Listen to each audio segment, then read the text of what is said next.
সম্মানিত হাজিরিন, আমি আপনাদের সামনে আজকে আরেকটি সুন্দর আমল নিয়ে এসেছি।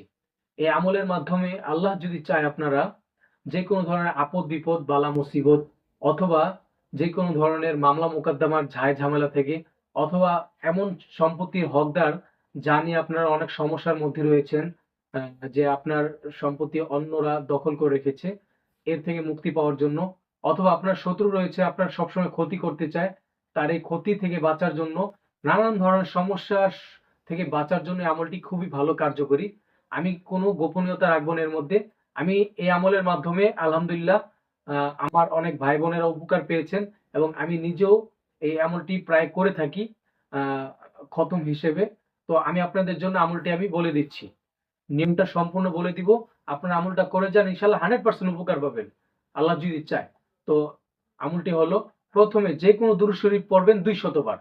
এরপর 1200 বার পড়বেন হলো ইয়া বাদিআল আজাইব বিল খায়রি, ইয়া বাদিআ। এরপর 200 বার পড়বেন যে কোনো দুরূদ শরীফ। আর শুরুতে 2 রাকাত করে 4 রাকাত নফল নামাজ পড়ে নিবেন। এরপর আল্লাহর দরবারে আপনারা কায়েম অনুবাক্যে দোয়া করবেন। এই আমলটি টানা 12 দিন চালিয়ে যান, যে কোনো একটি সময়ে নির্দিষ্ট। হয় সকালে করলে সকালে, আর যদি এশার পরে করেন তাহলে এশার পরে, আর যদি আসরের পরে করেন তাহলে শুধু আসরের পরে। যে কোনো একটা টাইম নিয়মিত করে যাবেন এবং আল্লাহর কাছে চান। যেমন মনে করেন ছেলে মেয়ে বিদেশ যেতে চাচ্ছে কিন্তু বিদেশের বাধা রয়েছে।